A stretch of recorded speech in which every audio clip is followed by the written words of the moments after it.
25 years ago the world's greatest superhero vanished, according to the poster for Prime Video's Samaritan.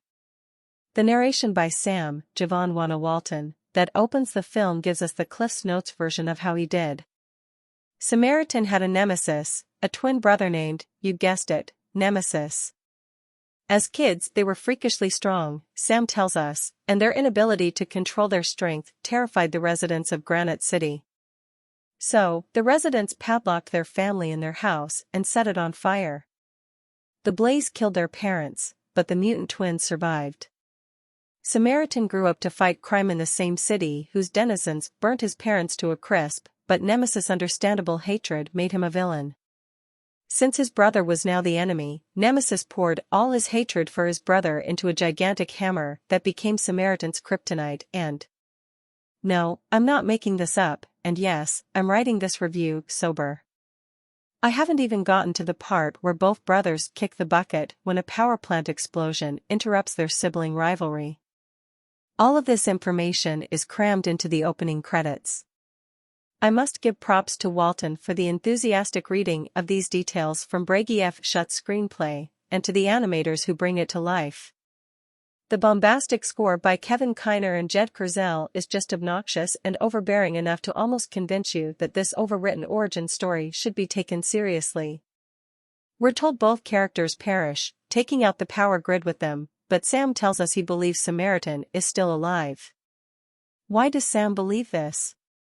The movie doesn't offer any explanation, nor does it delve into the conspiracy theory being floated around in author Albert Kassler's Martin Starr book Samaritan Lives. Sam keeps running to Albert every time he sees an old person display an ounce of strength, only to be disproven time and time again. Sam draws notebooks full of Samaritan's exploits and spray paints his logo on dumpsters. He even has one of those walls you see in conspiracy movies, except his is on his closet door. This is a 40-year-old paranoid man trapped in a 13-year-old's body. Even more ridiculous is Granite City itself. It's covered in graffiti, vacant lots and alleys, and looks like the descriptions of cities Fox News uses to scare its viewers. You almost expect Austin Butler's Elvis from that Baz Luhrmann movie to hop over to Amazon from pay-per-view so he can stroll down the street singing In the Ghetto.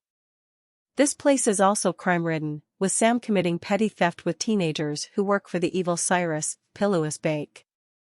One of these kids has rainbow-colored braids and is covered with tattoos. His evil is so over the top he feels ported over from RoboCop 2. The way Sam feels about Samaritan is the way Cyrus feels about Nemesis, so much so that he wants to emulate him and destroy Granite City. As for Samaritan, Sam's next-door neighbor, a garbage man named Joe, might be the real deal. He's played by a gray-bearded Sylvester Stallone, so you know he's no regular trash hauler. Joe arouses suspicion when he beats up the aforementioned teenagers after they turn against Sam.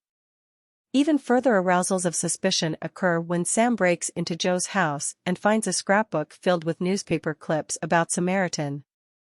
Then, of course, there's the scene in the trailer where Joe gets smashed to bits by a car driven by the folks he just beat up, and his body fixes itself. There are so many holes in Samaritan-esque screenplay that the movie needs to move faster than it does if it is to outrun them.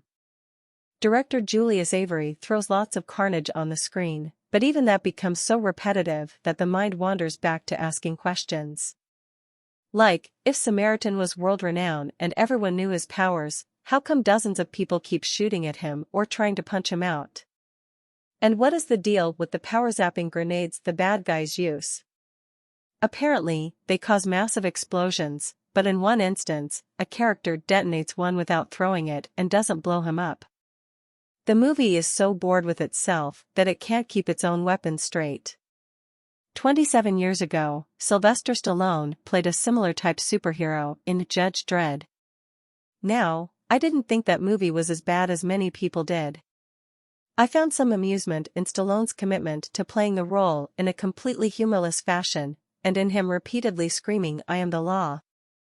Plus, Judge Dredd had the decency to be rated R. Samaritan is extremely violent and even more bloodless so that it can get the cynically applied PG-13.